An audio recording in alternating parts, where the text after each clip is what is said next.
Chào mừng quý vị đã đến với kênh Cuộc Sống Muôn Màu. Thưa quý vị, kiểu người phụ nữ đàn ông nên tránh xa. Vì sao phải tránh xa ngay từ đầu?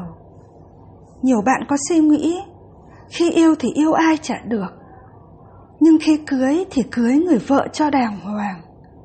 Tuy nhiên, nhờ suy nghĩ này mà nhiều người cưới nhầm vợ. Bạn biết đấy, khi mới quen nhau thì có thể ta vẫn còn kiểm soát được lý trí, nhưng khi lún sâu vào cuộc tình thì không ai dám chắc rằng ta đủ tỉnh táo và mạnh mẽ để dứt ra. Bởi vì khi đó ta bị cảm xúc chế ngự, mà dựa vào cảm xúc để quyết định một điều gì đó thì rất dễ mắc phải sai lầm. Vì vậy, bạn nên yêu người mà bạn mong muốn người đó làm vợ của bạn trong tương lai. Và sau đây là kiểu phụ nữ đàn ông nên tránh xa trước khi sa vào bẫy tình.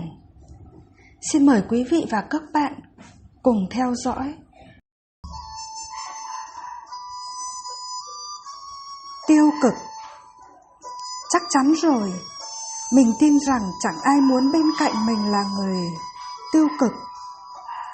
Bạn cảm thấy thế nào nếu cô nàng luôn than vãn, rên rỉ và lúc nào cũng sợ hãi? Trong mọi trường hợp là người khao khát làm giàu, bạn muốn làm một điều gì đó, nhưng cô nàng luôn phản đối vì sợ sẽ thất bại. Bạn cảm thấy thế nào? Một người phụ nữ tích cực thì thay vì phản đối, họ sẽ đưa ra những ý kiến, quan điểm và ủng hộ khi cần thiết để cùng đạt được những điều tốt đẹp hơn trong cuộc sống. Đó là mình chưa kể, cuộc sống hiện nay luôn có những khó khăn đang chờ đợi ta phía trước. Nếu ta tiêu cực thì những khó khăn đó sẽ quật ngã ta. Bởi vậy bên cạnh ta nên là một người phụ nữ luôn tích cực trong cuộc sống. Phụ nữ cáu gắt. Thật sự trong tim những người phụ nữ này không hề có bóng dáng người đàn ông nào, kể cả bạn. Những cơn giận dữ của họ có lúc âm ỉ, tưởng chừng như vô cảm, nhưng cũng có lúc bùng nổ như một ngọn núi lửa. Cũng vì tính cách thất thường đó, lời khuyên duy nhất là hãy tránh xa họ nếu bạn không muốn phải đối phó với họ suốt quãng đời còn lại. Nhiều chuyện. Có một sự thật là phụ nữ đa phần ai cũng có nhiều chuyện để nói cả, và chúng ta nên chấp nhận. Nhiều chuyện để làm người khác cười, chỉ nói tới những điều tốt đẹp, thú vị thì không có vấn đề gì. Nhưng suốt ngày siêng si nói những điều không tốt về người khác, nói nhiều đến nỗi đụng đến cái gì cũng nói. Chuyện đầu làng cuối xóm, gặp người lạ cũng như người quen. Chuyện của người khác mà xem như chuyện của mình. Thì ta nên tránh xa kiểu phụ nữ như vậy, nếu không muốn gặp rắc rối trong cuộc sống. Lẳng lơ. Lẳng lơ là kiểu phụ nữ đứng núi này trông núi nọ, đi đâu cũng thính, cho dù cô nàng đã có người yêu hay chưa. Kiểu phụ nữ này có điểm chung là dễ tán tỉnh. Mà bạn biết rồi đấy, phụ nữ dễ tán thì khó mà bền lâu. Bởi vậy loại phụ nữ này là một trong những kiểu phụ nữ đàn ông nên tránh xa ngay từ đầu. Nếu bạn muốn có một mối tình hạnh phúc bền lâu thì nên tránh xa những cô nàng lẳng lơ. Kiểm soát. Ghen là hương vị của tình yêu. Có ghen mới có yêu, chắc chắn rồi. Đồ ăn không có gia vị thì như thế nào? Chắc hẳn là sẽ không ngon. Vậy tình yêu mà không có ghen tuông giận hờn thì chúng ta cần xem lại. Điều quan trọng là ghen như thế nào. Nếu ghen theo kiểu suốt ngày kiểm soát mọi hoạt động, đọc từng tin nhắn, Kiểm tra từng cuộc điện thoại thì không ổn tí nào. Vì một người phụ nữ quá ghen là người phụ nữ thiếu thông minh trong tình yêu. Mà thiếu thông minh thì sẽ kém hấp dẫn.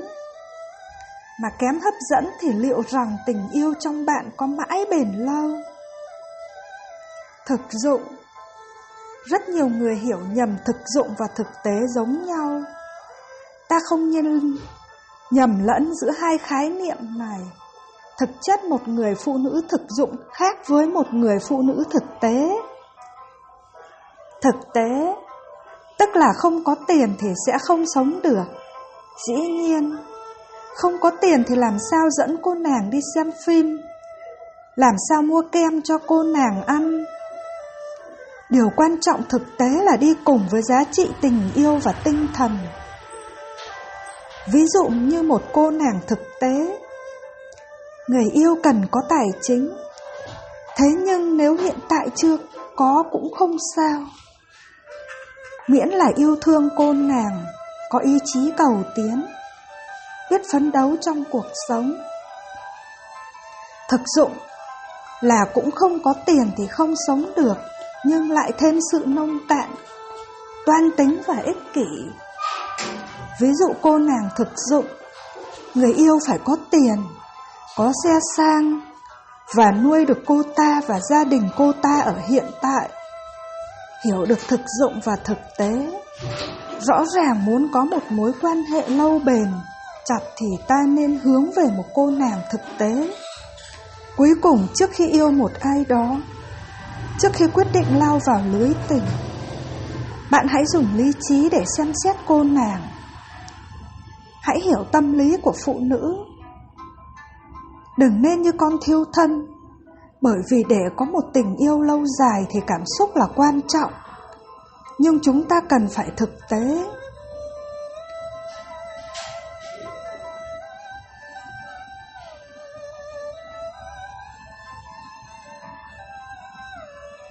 Phụ nữ bất ổn.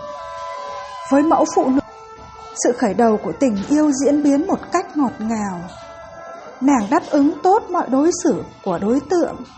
Thế nhưng, sự bất ổn của nội tâm dần xuất hiện theo thời gian, khiến nàng chỉ trong một ngày có thể điện thoại cả chục lần mà nội dung chỉ là thắc mắc về mối quan hệ giữa hai người. Thậm chí là chỉ để nghe được giọng nói của bạn.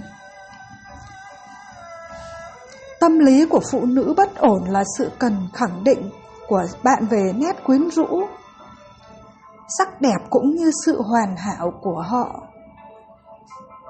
Bạn phải là siêu nhân mới chấp nhận được mẫu phụ nữ này, trong khi hầu hết cánh đàn ông chỉ là người bình thường và thận trọng trước những lời tán tỉnh.